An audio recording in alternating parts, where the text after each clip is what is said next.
ভারত ছাড়ছেন শেখ হাসিনা, এমন খবরই হঠাৎ করে চাউর হয়েছে ভারতসহ আন্তর্জাতিক মিডিয়ায়। গতকাল থেকে হাসিনার দিল্লি ত্যাগের খবর ছড়িয়ে পড়লে সর্বমহলে প্রশ্ন ঘুরপাক খাচ্ছে, তিনি কোথায় যাচ্ছেন, কিভাবে যাচ্ছেন।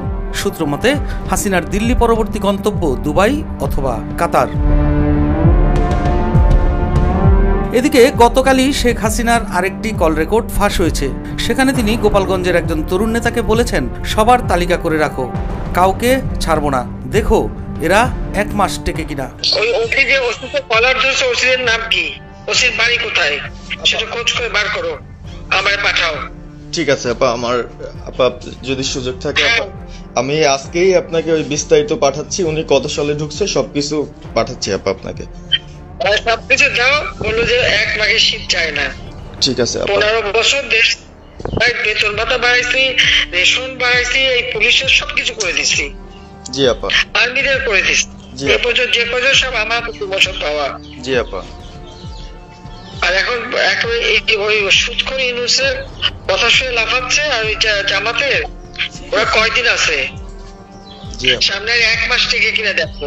জি আপা, জি আপা, দোয়া করেন আপা। দেশ থেকে পালিয়ে যাওয়ার 2 মাস পূর্ণ হলো শেখ হাসিনার, মানে 60 দিন ভারত অবস্থান করছেন সাবেক এই সরকার প্রধান। কূটনৈতিক পাসপোর্টধারীদের ক্ষেত্রে ভিসা ছাড়া 45 দিন থাকার নিয়ম রয়েছে ভারতে, কিন্তু 60 দিন কোন আইনে ভারতে অবস্থান করছেন হাসিনা, এটা জানতে চেয়ে বাইডেন প্রশাসন এরই মাঝে ভারতকে ব্যাখ্যা দিতে চাপ প্রয়োগ করেছে বলে জানা গেছে। একটি সূত্র দাবি করেছে ভারত ও যুক্তরাষ্ট্রকে জবাব দিয়েছে। সেই জবাবে দিল্লি ওয়াশিংটনকে জানিয়েছে হাসিনার বিষয়ে দ্রুতই সিদ্ধান্ত নেওয়া হবে, তাকে মধ্যপ্রাচ্যের কোনো দেশে পাঠানোর প্রক্রিয়া চলছে বলেও উল্লেখ করা হয়েছে বলে জানা গেছে। গত 2 মাস ধরে শেখ হাসিনা ইস্যুতে বিপাকেই রয়েছে ভারত। বাংলাদেশের সাথে হাসিনা ইস্যুতে সম্পর্কের টানাপোড়েন যেমন চলছে, তেমনি আন্তর্জাতিক বিশ্ব হাসিনার বিষয়ে ভারতের অতিরিক্ত মমত্ববোধকে ভালো চোখে দেখছে না। যুক্তরাষ্ট্র, যুক্তরাজ্য, কানাডা থেকে শুরু করে বেশিরভাগ দেশই শেখ হাসিনাকে আশ্রয় দিতে রাজি হয়নি। তবে মধ্যপ্রাচ্যের দেশগুলো হাসিনাকে আশ্রয় দেবে কিনা তা নিয়ে এখনো একটি শব্দ কেউ খরচ করেনি। হাসিনার ভারত ত্যাগ নিয়ে চলছে নানা ধরনের প্রশ্ন। শেখ হাসিনা কার্যত এখন পাসপোর্ট শূন্য, তার কূটনৈতিক পাসপোর্ট অনেক আগেই বাতিল করা হয়েছে, যে কারণে দিল্লি থাকা নিয়ে প্রশ্ন উঠেছে।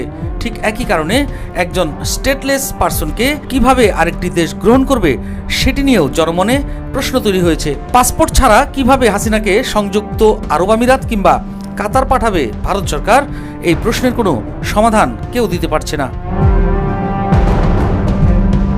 এদিকে সর্বশেষ শেখ হাসিনার ফোন আলাপে যেটি ফাঁস হয়েছে, তাতে তার আক্রোশপূর্ণ মনোভাব ব্যাপকভাবে প্রকাশ পেয়েছে, যা বাংলাদেশের জনগণ ভালোভাবে নিচ্ছে না। সুযোগ পেলে ওসিকে দেখে নেয়া এবং নেতাকর্মীদের উপর যারা নিপীড়ন চালাচ্ছে তাদের ছাড় না দেওয়ার কথা বলেছেন শেখ হাসিনা। দীর্ঘদিনের দম্ভ আর শোষণের রাজনীতির পতন হওয়ার পর অনেকেই মনে করেছিলেন শেখ হাসিনার মানবিকতা আসবে, এবার ভুল থেকে শিক্ষা নেবেন হয়তো। কিন্তু সর্বশেষ ফোনালাপে শেখ হাসিনার কথোপকথন ফের সমালোচনার জন্ম দিয়েছে। আর এই তালিকা সব করে রাখো আপা, যারা যে ঘরবাড়ি ভাঙা পোড়ানো তাদেরকেও হিসাবটা নাম রাখো, এবার যেন ভুল না হয়। পরে এর চাচা, ওর মামা, ওর শ্বশুর, ওর শাশুড়ি, এইগুলি যেন না হয় আপা। এবার গুইনে হিসাব নেওয়া হবে। জি আপা, জি। আমি গত 2001 কিচ্ছু বলিনি, আমি 2009 সরকার এসেও আমি ওসব কাউকে কিছু বলি না। আমি দেশের উন্নয়ন করছি। এরপরে যদি আল্লাহ যদি সুযোগ দেয়, তার আগে যারা আমার নেতা কর্মীকে হাত দিচ্ছে, কোপায় ছাত্রলীগে মারতেছে, প্রত্যেকের এক একটা শিক্ষা আমি দিয়ে ছাড়বো। আর আমি যেটা বলি আমি তা